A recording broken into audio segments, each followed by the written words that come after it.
खबर मैनपुरी से। मैनपुरी में मिशन शक्ति के तहत अनोखी पहल, हाई स्कूल की टॉपर छात्रा अपेक्षा दीक्षित बनी एक दिन की एसपी। मैनपुरी में मिशन शक्ति फेज 5 के तहत एक प्रेरक पहल देखने को मिली, जहां किरण सौजिया विद्यालय के हाई स्कूल टॉपर अपेक्षा दीक्षित को एक दिन का पुलिस अधीक्षक बनाया गया। अपेक्षा दीक्षित ने एसपी कार्यालय में फरियादियों की समस्याएं सुनी और संबंधित अधिकारियों को आवश्यक निर्देश दिए। उन्होंने सरकार का आभार व्यक्त किया। मिशन शक्ति फेज 5 के तहत मिला अवसर, फरियादियों की समस्याएं सुनकर दिए निस्तारण के निर्देश। गणेश प्रसाद साहा रहे कार्यक्रम में मौजूद। अपेक्षा दीक्षित ने सरकार का जताया धन्यवाद। आप कैसे कराती बताओ, आप कैसे इसको डील करती, मतलब ऐसे ही रहना तो चाहते हैं, मैं वो रहने ही नहीं दूंगा तो हम कैसे रहेंगे, मार देगा। पहले हम पूछते थे दोनों के बीच में क्या समस्या और बहुत मारा, गाँव वालों के तब हम घर से बाहर निकल गए। 100 नंबर गाड़ी बुलाई तब काट ही दी चांस। सब लोग सब कुछ सहयोग है, सास ससुर के कोई भी नहीं कह रहा तुम रहोगा।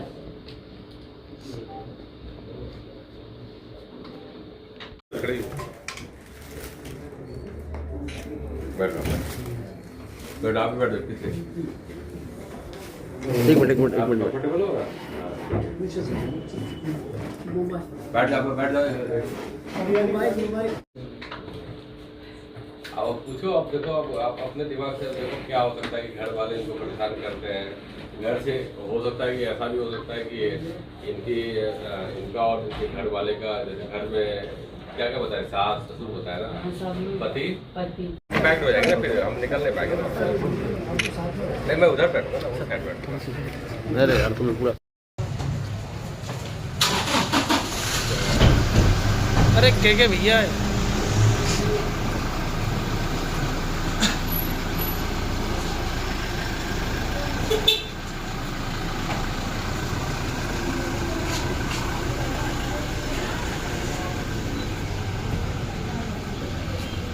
दीक्षित। अपेक्षा जी, मिशन शक्ति फेज 5 के तहत आज आपको एक दिन का एसपी बनाया है, कैसा अनुभव रहा और किस तरीके की समस्या आपकी वजह से जी, मुझे मिशन शक्ति फेज 5 के तहत आज एक दिन का एसपी बनने का ये अवसर मिला।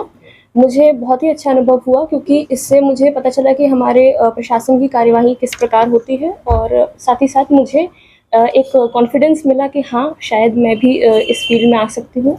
मुझे बहुत अच्छा लगा, क्योंकि मुझे अब एक मोटिवेशन मिल चुका है कि मैं आगे जाके इसी पद पे आना चाहती हूँ। आगे मैं इसी पद के लिए तैयारी करूँगी और अपना बेहतरीन से बेहतरीन प्रयास करूँगी कि मैं भी एक दिन इसी प्रकार लोगों की समस्याएं सुन सकूं, उनकी समस्याओं का समाधान कर सकूं, और साथ ही साथ सभी लोगों की मदद कर सकूं। किस विद्यालय की छात्रा हैं आप? जी, मैं डॉक्टर किरण सौजिया स्कूल की छात्रा हूँ। अभी जो फरियादी आए थे, किस तरीके की आपकी ओर से समाधान किया गया? जी, सबसे पहले जो फरियादी आई थी, उनका एक घरेलू मामला था। उनके जो पति के द्वारा उनके ऊपर उनके संग हिंसक व्यवहार किया गया था, और साथ ही साथ उनके जो ससुराल वाले थे वो उनके संग गलत व्यवहार कर रहे थे, उनके संग मारपीट कर रहे थे। साथ ही साथ उनके बच्चे के संग भी उन्होंने गलत व्यवहार किया, और उन्होंने उसके बाद पुलिस की सहायता ली अपनी सुरक्षा के लिए। तो मैंने उनके बात सुनी, और मुझे ऐसा लगा कि शायद हम इस मामले को बातचीत के द्वारा इसका हम समाधान कर सकते हैं। और अगर हम ऐसा समाधान नहीं कर पाए तो जहाँ तक है हम लोग पुलिस के द्वारा उनकी सुरक्षा का प्रबंध करेंगे और जल्द से जल्द उनको समाधान देंगे। बनी है, किस तरीके से मोटिवेशन मिला, क्या समस्या सुनी गई? देखिए, मिशन शक्ति जो हमारा फेज 5 चल रहा है, उसी क्रम में आज अपेक्षा जो क्लास 10वीं की छात्रा है, किरण सौजिया की मेधावी छात्रा है, इसे आज पुलिस अधीक्षक मैनपुरी बनाया गया है। और आप देख रहे होंगे उन्होंने जन सुनवाई की है। 2 मामले आए हैं। पहला मामला परिवार से संबंधित था, जिसमें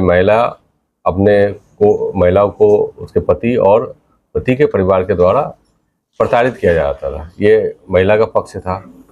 और उसके बाद जैसे कि हमारी एसपी साहिबा ने बताया, बहुत ही अच्छे से उन्होंने तुरंत ही समस्या को पकड़ लिया कि एक पारिवारिक समस्या है। तो उन्होंने 2 निदान बताए उनको।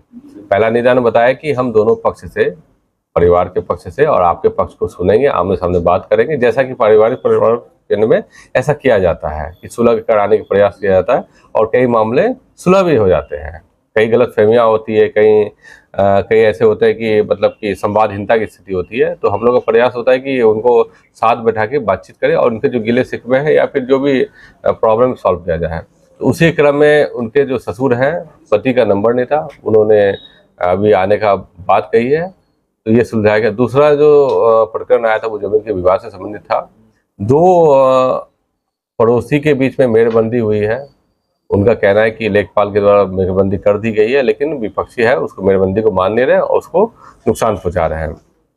इन्होंने तत्काल ही संबंधित थाना प्रभारी को कहा है कि राजस्व टीम के साथ जाइए, मौका में देखिए क्या उनकी बात सही है कि नहीं है। अगर इस तरह की कोई बात हुई होगी तो तत्काल उनके विरुद्ध कार्रवाई कीजिए। तो आपने दो समस्याओं की प्रकृति देखी, एक जो घर से संबंधित है, परिवार से संबंधित है, जो मिशन शक्ति के का सबसे मतलब प्रमुख एक विषय है कि हम ज़्यादा से ज़्यादा समाधान कर सकें, और दूसरा जमीनी प्रकरण जो भी बहुत बड़े पैमाने पर आते हैं। मुझे बहुत खुशी है कि समाधान बात की बात है, लेकिन जिस तरह इस छात्रा ने वो समस्या को तुरंत ही पहचान लिया, ये बहुत ही खुशी की बात है। और ये दर्शाता है कि आम लोगों के बीच में समस्याओं के प्रति, लोगों की दिक्कतों के प्रति कितनी संवेदनशीलता है। मैं स्कूल को भी धन्यवाद देता हूं, जिन्होंने परीक्षा की तैयारी के साथ साथ, स्कूली वातावरण के साथ साथ समाज की जितनी भी समस्याएं हैं जो अछूते नहीं हैं, जो कभी ना कहीं बच्चों को प्रभावित करते हैं, उस पर भी इन लोगों का ध्यान आकर्षित कराते हैं। आपने देखा होगा ट्रैफिक के जब अवेयरनेस करते हैं तो हम बच्चों को ही सिखाते हैं कि हेलमेट वगैरह लगाइए, ट्रैफिक नियमों का पालन कीजिए। और आपको खुशी होगी कि वही बच्चे जब घर पे माता पिता को प्रेरित करते हैं कि आप क्यों नहीं ट्रैफिक नियमों का पालन करते, तो इससे हमें सहायता मिलती है।